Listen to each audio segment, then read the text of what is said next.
देखिए आज का क्वेश्चन देखिए। पहला क्वेश्चन है, किसका उपयोग अल्कोहल को कार्बोक्सिलिक अम्ल बनाने में किया जाता है। पूछ रहा है जो अल्कोहल है, अल्कोहल को कार्बोक्सिलिक अम्ल बनाना है अल्कोहल से, तो इसमें किसका उपयोग किया जाता है। ऑप्शन है पैलेडियम, जिंक, क्षारीय पोटेशियम परमैंगनेट और निकेल। अगर इसका हम रिएक्शन लिखते हैं जैसे CH3COH, ये क्या हुआ, एक तरह का अल्कोहल हुआ। इसको बनाना है कार्बोलिक एसिड, अल्कोहल को कार्बोलिक अम्ल बनाना है। इसके लिए हम क्या करते हैं, पोटेशियम परमैंगनेट का क्षारीय लेते हैं, क्षारीय पोटेशियम परमैंगनेट, मतलब अल्केलाइन अल्काइन अल्काइन KNNO4 और उसके बाद हीट। अगर इसको हम स्टैंडर्ड फॉर्म में लिखे तो ROH, अल्कोहल का जो ग्रुप होता है क्या होता है, OH होता है। ROH को अगर हमको बनाना है RCOOH, COOH रिप्रेजेंट करता है कार्बोक्सिलिक अम्ल को। अगर ROH को RCOOH बनाना है, मतलब COOH बनाना है, तो इसको क्या करना पड़ेगा, इसमें क्षारीय पोटेशियम परमैंगनेट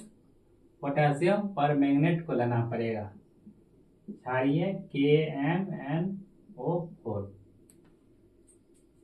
अगर अल्कोहल को कार्बोलिक एसिड या कार्बोलिक अम्ल बनाना होगा तो क्या करना हमको, क्षारीय पोटेशियम परमैंगनेट की उपस्थिति में रिएक्शन कराएंगे तो क्या बनेगा हमको,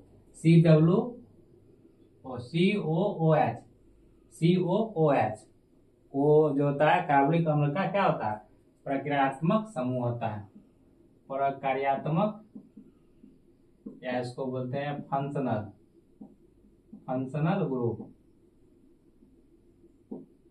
कार्बोलिक अम्ल का फंक्शनल ग्रुप क्या होता है, COOH, और अल्कोहल का फंक्शनल ग्रुप क्या होता है, कार्यात्मक या प्रक्रियात्मक समूह होता है OH। अगर इसको OH या आप ROH भी कह सकते हैं या RCOOH भी कह सकते हैं। तो इसको भी ध्यान रखना है, अगर अल्कोहल से हमको कार्बोलिक अम्ल में बदलना है या बनाना है तो क्या करना है, पोटेशियम परमैंगनेट का क्षारीय विलयन लेना है। क्या करना है, पोटेशियम परमैंगनेट का क्षारीय लेना है।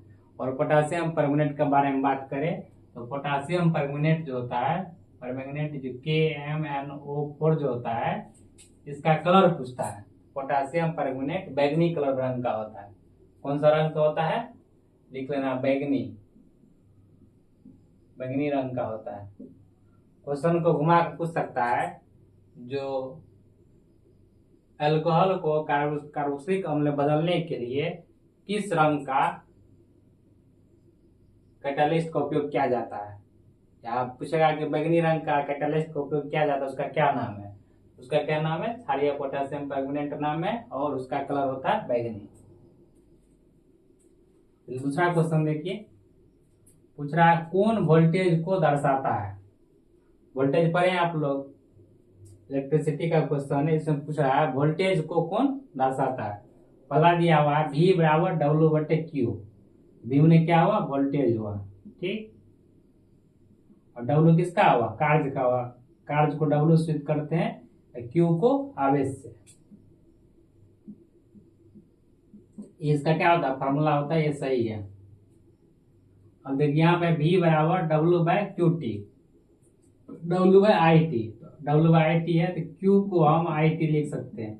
Q बराबर IT होता है, तो यहाँ क्या क्या है, Q की जगह पे IT दे दिया, तो ये भी क्या होगा, सही होगा। और तीसरा आई ओम का नियम जो होता है, ये ओम्स लॉ है, V बराबर IR, ये ओम्स लॉ है, ये भी सही है। और R क्या है, R रेसिस्टेंस है, R क्या है, R रेसिस्टेंस है। इसका सब सही हो गया, सभी सही है। तीसरा क्वेश्चन है, निम्न में से कौन संतृप्त कार्बन यौगिक है, एल्केन, एल्कीन और एल्काइन और propene.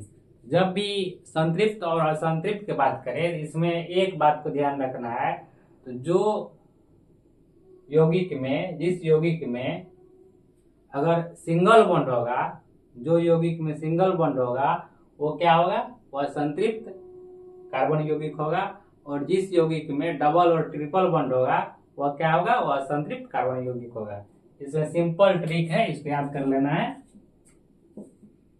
Single bond, single bond होगा क्या होगा, संतृप्त कार्बन यौगिक होगा। सिंगल बॉन्ड किस में है, कार्बन हाइड्रोजन, सिंगल बॉन्ड मतलब कार्बन हाइड्रोजन का नहीं, कार्बन कार्बन के बीच होना चाहिए। सिंगल बॉन्ड मतलब कार्बन और कार्बन के बीच होना चाहिए। तो सिंगल बॉन्ड होगा तो संतृप्त कार्बन यौगिक होगा, कार्बन यौगिक होगा।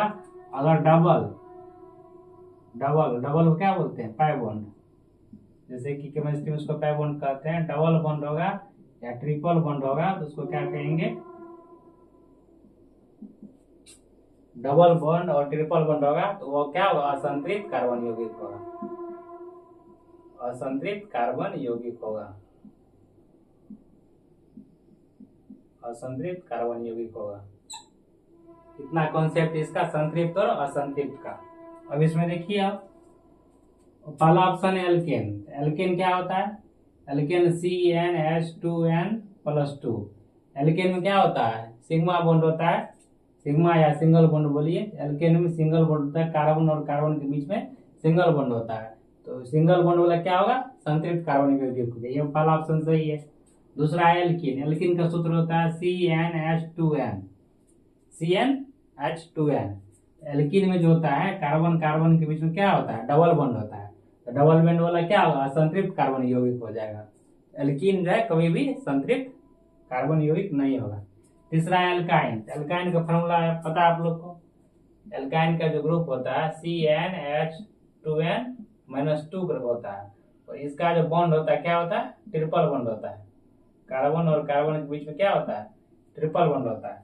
एल्कीन जो असंतृप्त हो जाएगा, क्योंकि सिंगल बॉन्ड या सिग्मा बॉन्ड जिसमें होगा, सिग्मा बॉन्ड जिसमें होगा वही क्या होगा, संतृप्त कार्बन होगा। एल्काइन में 3 बॉन्ड है, इस कारण एल्काइन क्या होगा, असंतृप्त कार्बन यौगिक होगा।